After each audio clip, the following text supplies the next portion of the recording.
I think we have come quite a distance. We are now in London to receive this award, and I think our cooperation has brought us this reward, and I think there is not so many limits to what we can achieve in the future. So let's go for it. Yes. Yes. Yes. Yes.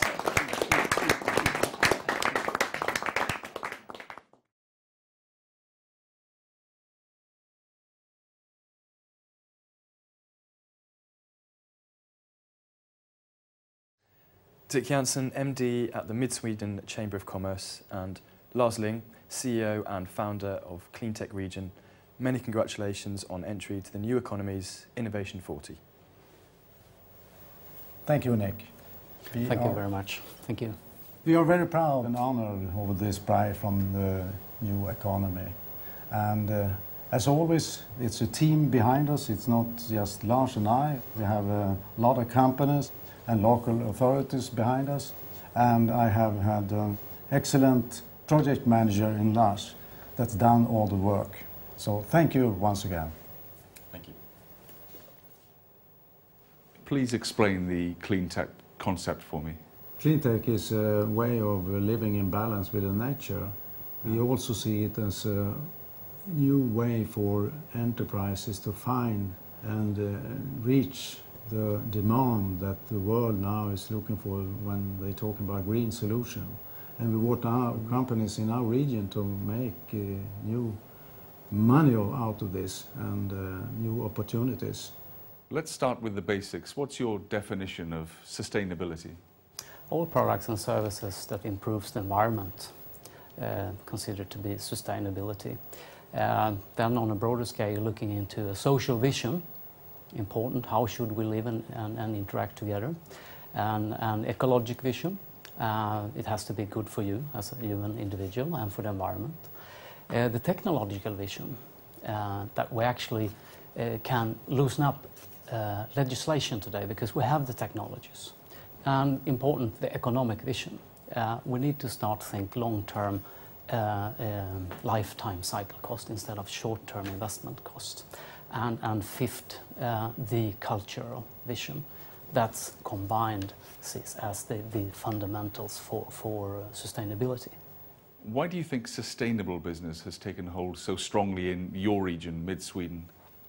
Yes, our region is used to deal with high consumption of energy, and that due to we have forest industry and metal industry that are heavy user of energy. Because of the reason that energy pricing are continuously rising, we work with energy saving, energy efficiency. It's come from the grassroots up. Yeah, it comes from the grassroots. It's part of our history, working with energy. So what would be a typical product or service that embodies the CleanTech way of thinking? Products in energy efficiency in houses and buildings, ventilation, low energy lightings, sewage systems that doesn't need to hook up on municipality solutions. Ecocycle design is a structured method for taking care of all flows in building houses. Yes, and we also have a biorefinery in our area, and products from that is biofuels and green chemical. Very exciting, I think. Looking to the bottom line, is sustainable business a particularly hard sell in this current economic environment? Yeah, I can agree a little bit about that. When focusing on short-term gains. But if you are looking on a long-term scale, you can count otherwise. I think you're going to see a change in ways how you're looking on short-term investment to long-term life cycle management. Thinking of long-term, low maintenance and low running cost will be more important in a sustainable environment. So with green energy, as with other energy sectors, you have to take a long view. Correct. Yeah, correct. Absolutely. What are the key lessons you might say you've learned in establishing CleanTech? I would say education, education, education. And more education and information. Very important to share knowledge, experiences, educate politicians, decision makers and businesses, taking small steps towards sustainable businesses. Yes, and another thing, remember many companies in our area are small companies owned by innovators, and they need capital and they need market help, communication help. So that's the way. So building on your success, where do you go from here? What's next for CleanTech? We will continue the path and stimulate our region to do more business in the green area. Sharing good ideas, and we would like to invite the rest of the world collaborate, educate and inform and come to our region. Good examples is what speaks for itself, and most important, good examples. And communicating the CleanTech story is part of that. That's also very important. There can't be enough of information and education. Very important.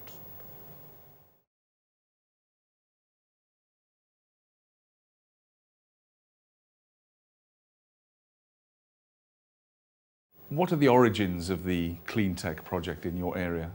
Well, basically, it's an idea that we should develop business in this northern area.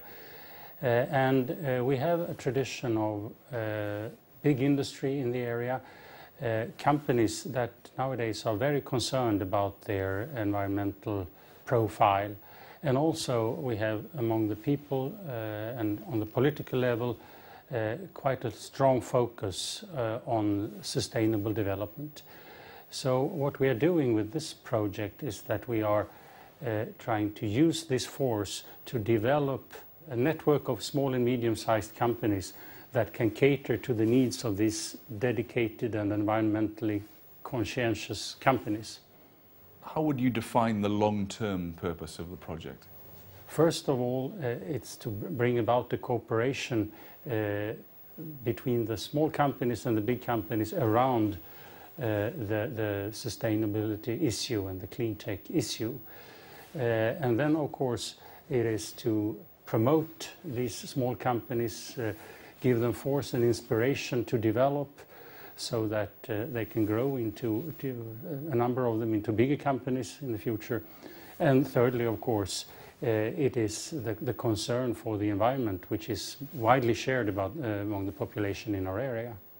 Your region has traditionally been dominated by forestry and energy, so what have been the challenges in developing sustainable projects?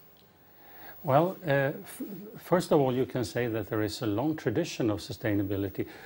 As a matter of fact, the forest industry has renewable goods, and also the energy is basically hydro energy.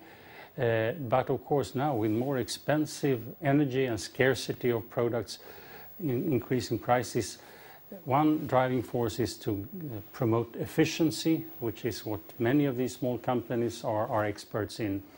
And another area, of course, is to find new sources of energy, which is another important area. Of course, the big question, what's the potential of sustainable business in providing jobs and income for a region such as yours? Well, I think there is a big potential for this. The renewable energy is less large scale than traditional energy. Renewable energy is available locally, which means that you need small and medium-sized solutions.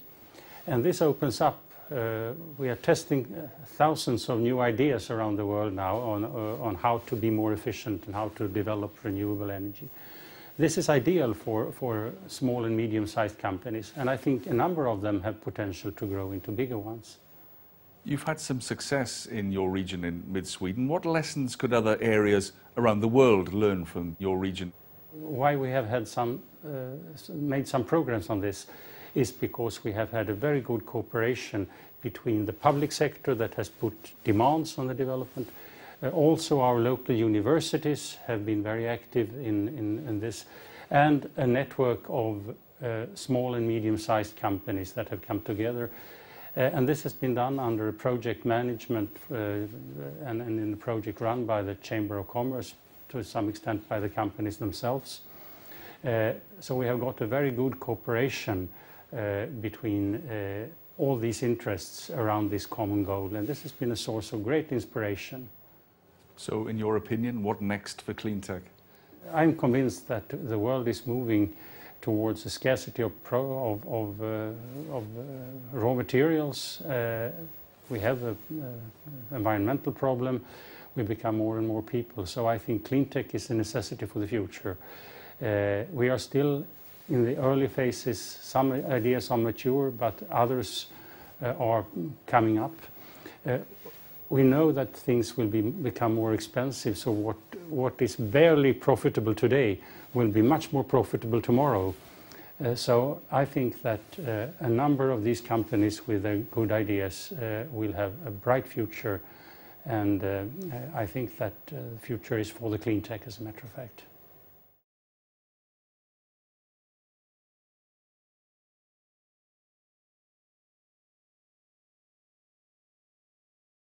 How would you describe your core business at Jämtkraft? The core business is definitely power and heat generation, and also retail. And I would say that it's all based on long-term sustainable solutions. You're very much of the opinion that you have to take a long-term view in green energy. Could you explain that for me, please?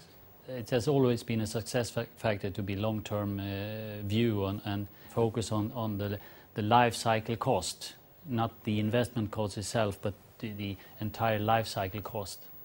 Secondly, it's to have a very efficient operation and maintenance organization. And thirdly, which is rather unique for our company, is that we have owners very committed to this long-term sustainable growth. What's the business case then for investing in renewable and carbon neutral energy sources? The investment case is changing.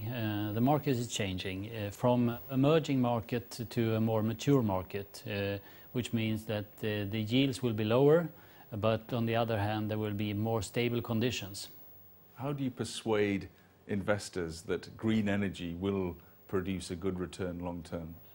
Profitability is very much based on the people in general, their willingness to and the commitment to change in lifestyle, and also to the politicians to set the framework for this change.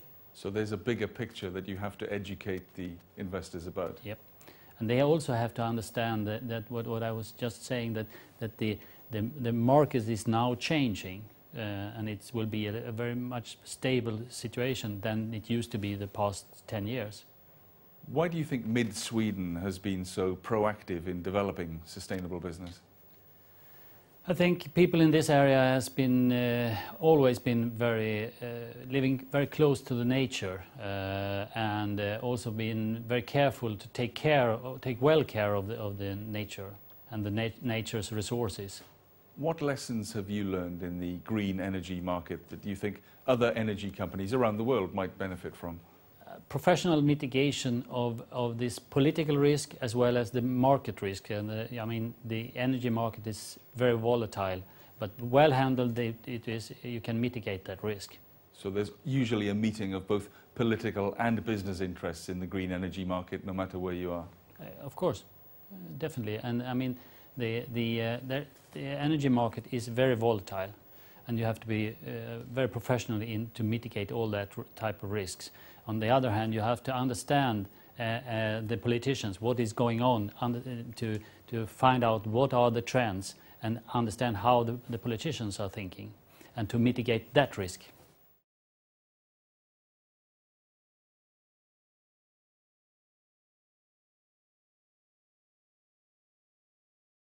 You have very interesting technology at the core of your product, which is an innovation on the normal flat panel solar panels that we are used to seeing.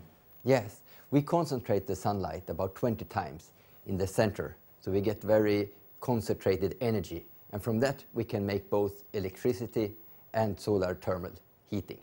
And rather than using flat panels that we're used to seeing in solar energy, you have kind of a parabolic mirror. Yes, and by concentrating the sunlight with a mirror, we need only a tenth of the expensive solar silicon that is needed to make electricity. Now the consequence of this is that you have a system that produces both heat and electricity and cooling for large buildings. What's the market for that?